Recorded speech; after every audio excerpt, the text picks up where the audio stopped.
What is up, guys? We are live here at Pro Play Games with our winner of our half case tournament, Ruben. You've been here before. What did you decide to play this time? Obviously the ban list. There's Rage of Ryan. I know there wasn't a lot of impact, but what did you decide post ban list? What were you thinking? What was your mindset? So I played a 60 card hand trap deck featuring dragon cards. I think that's the best way to do. Hand traps are obviously the best deck of the format. Jokes aside, I play Dragon Link. It's just the best deck. 60 cards lets you play the most starters and extenders while spacing out your bricks and then maxing out on hand traps. And you kind of have the same odds of like drawing playable, drawing hand traps than you do in a 40 card version as long as you tweak the ratios to your liking. All right, let's check it out because you got first place. We got 30 or more participants here. Let's check out the list. Okay, so Fat starting 60. off, we got 3 of our starters. We get 2 Shrine Foolish. You'll see later I play Abstrad and Darkworm. So this is a free monster either way. And the way I designed the deck is I want to be able to put up 2 dragons / 2 monsters / tuner, so I can needle fiber combo without normal summoning, and then if I get hand trapped I can just normal summon and not even have to have an extender, just normal summon, and you can play through it. This is I put it as the first card in the deck before because it's the first card you gotta activate if you draw it. It's really bad under Herald, but you can kind of sometimes combo it, like activating it after Herald and then pisting back the cards you want. So there's some flexibility with it, but these cards are just insane. Obviously, probably the reason this deck's crazy, Chaos Space. You don't see it as often in 60 cards, but the card's just insane. Goes along with the 3 Safers and the 2 babies. So like, this is all like 1 starter engine, this is 1 starter engine. These are full combo, which is the crazy part about them, so you can play with 4 other cards in your hand. As long as you have like 1 to 2 extenders and like 1 to 2 hand traps, plus like a starter, you should be able to get really far in the deck, and that's the way I designed it. These are the like typical ones. We also have the baby engine. So 3 black metal dragons and a 1-for-1. I just tried to max out on all the really good cards. As you can see, like every card that's broken is I'm playing so I can normal summon it. These are the only like dedicated normals for the deck. Everything else is like a pseudo like extender / starter. So this is just only a extender, but it's one of the better extenders since it's chain blocks Romulus. It's a level 7 that people don't know. So like you can sometimes just put up a level 8 synchro late game if you top deck it with any of your like quick launch, different things like that. Speaking of quick launch, 3 quick launch. E-Telly not once per turn. E-Telly's at 1. This isn't weird. There's nothing else to say about this card. Not once per turn. Reborns. More Reborn. It's better than Reborn actually because it works as 2 extenders since you special summon a monster and you get to move. So in a deck where the link zones matter and where you're pointing to, this is really important. So this is kind of like playing against Salad, which this deck is best matchup since they give you just free arrow. So it's like basically always having guard dragon on your field. It's really important. These cards just let you play through anything. Whether it's an extender for an extra body, it could be an extra tuner, it can just be moving its zone. It's really strong, and sometimes it's just a card to pop off Tracer.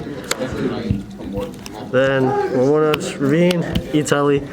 Like I said, I played hand traps, so Gamma obviously, I'm playing E-Telly just so it's a free extender. Ruben, just in case I draw one of the bricks, which is the Lance, so this card becomes like a pseudo starter because it works as like a Foolish or a Shrine, but you can use it at any point in your turn because it can also send Absol Router, which will search your Tracer and becomes a pseudo extender as well.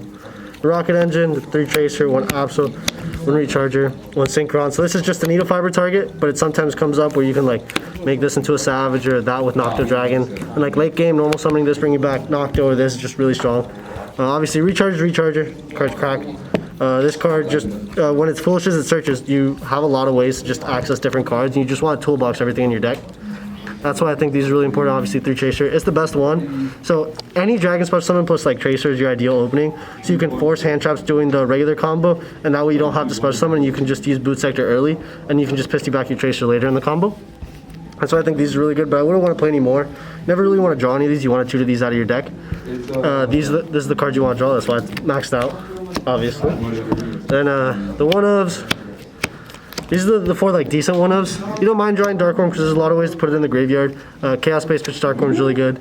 Brotar, it lets you play through Gamma. This card's insane. You almost always summon it off LP or Pisty, or you summon it at some point in your turn. Red MD, this card got errated for a reason. Card's dumb. It's at 1 for a reason.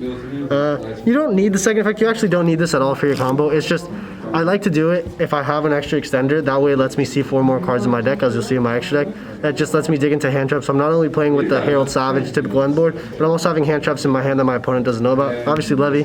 You loop this with Saferd. There's no reason to play like anymore. That's why all these cards, you can bring them back from the graveyard, you can loop them. If it's not a starter, you kind of just want to like play them out 1 and 2 to them when needed. Then the pseudo bricks. So These 4 are technically bricks because you never want to draw them, but they're not awful since you can combo with all of them being dragons, and then 3 of these 4 being tuners, which is like the most relevant part. Like your bricks are not only dragons but tuners, so they work with both of your engines. So if you draw any special summon with any of these, it's full combo, which is just crazy. Game 1, I main deck these because I like the ability to just have an extra extender, and them being dragons lets you start instead of drawing like a Vylon Cube or a Living Fossil, which is what other decks are playing. And then you can't really start make Striker Dragon with any of those. And then this is a pseudo extender, as whenever you control Dragon Tuner or Plant Tuner, you just special summon it from your hand. So like even if you draw it, it's just an extra body on the field at all times. Then other cards you don't want to draw, these 2. As you see, like there's only like 6 cards you really don't want to draw. But like all of these cards, like you can combo if you draw any of these, like in your opening hand. These you can combo as well, but not the standard combo. You have to do a deviation. So there's really only 2 garnets in the deck, which is like the best part. And I think people don't realize that and don't deck build around it. Then see the pile, the deck space has to, just keeps going. So 16 hand traps on the God card. As you see, 11 and then Driver as the 12th card. Of the hand traps are light, so I can pitch them all off Chaos Space, and that's super relevant, at least in this deck. That way my hand traps are not awful. I chose 3 Veiler over like 3 Ogre, 3 Ash, because I think Veiler being able to be used multiple times per turn, more important. Obviously the blowouts between Gamma and Nibiru, you max out on those, Gamma not being once per turn, pretty cool. Same thing with Imperm, it's just a card that can't be dolphined, it can't be called by the grave, you can't tactics after it. That's why like I wanted the cards that are broken, I wanted them at 3. Then the other cards that just have more versatility versus Rogue would just add to your hand trap lineup. Game 1 are really good. And then drawing any of these in combination with some of these is typically enough to stop most decks, or enough to stop them where you can break the board the next turn. So that's why I decided to choose these. So it's basically like playing about a 40-something card deck, and then I just added a bunch of hand traps. The extra deck, Stardust, Link Cross tokens, bring my boy Kamal, you already know. So 1 Marcher, 1 Herald, 1 Savage. If your deck doesn't play this combo, your deck sucks and don't play it. These cards, you can summon them off 2 monsters because the Needle Fiber gets you both of these, which is crazy. So why not just play that in every deck? No other reason. Some of the best Link ones ever. So obviously we know Link Cross is crazy. Ulpi's always been crazy. Pisty is more crazy than people realize since it's reborn. And then obviously Striker Dragons. This deck benefited so much by getting a good Link 1 for Dragons that doesn't lock you into Dragons, because that lets you get out of your Dragon Lock a lot easier. Lets you just turn 1 Dragon into that if you have a reborn spell to continue comboing really early, so that way you don't have to waste any of these. And then you like keeping 1 of these in your extra deck, and sometimes even shuffling back Boot Sector with I place YuGiOh. So that way you can get search of the next turn, it's just an extra +1, and that way you have the follow-up with Recharge in your graveyard, and that way Recharge would get you Red Med, and Red Med gives you an extra monster, so that way you're able to kill your opponent. So yeah, so YuGiOh, this is the flex spot in the deck. I think this is the best card because if you get hand trapped once or twice and you can just put up 4 monsters, there's no reason to not start YuGiOh and draw exactly what you need. Going second, it's also really good to draw into like answers or certain specific cards you need to break boards. And it's really good going first if you have the extra extender, like I was saying, to just draw into extra hand traps to guarantee you winning. Because there are ways to break the board, because it's not the most unbeatable board. It's just a very consistent 1-card board, and that's why this deck has always been so good. That's the reason Shu made this deck popular, because you can combo with 1 card, then you have the other 4 cards in your hand to play with defense. So Link 1s and YuGiOh, Union Carrier, these are for our Link 2s.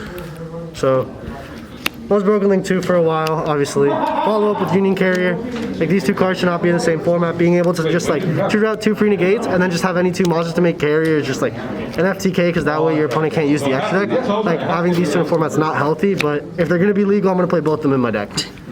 These 2, they're really good. These are all 3 of the bottoms are your dragons. So it's your starter, it's your end card, and then this is your midway like bridge link monster. That way you can link away the guard dragons to take away their restrictions, and that way you're able to make Union Carrier. The only tricky part about this is it is a light, so anytime you use Tracer's Effect, you won't be able to go into this. As you'll see, like the extra deck does kind of like hinder from dark monsters, so Tracer's Effect is really bad to use early. And the last card, Sword, Dragon deck, swing for game, nothing else.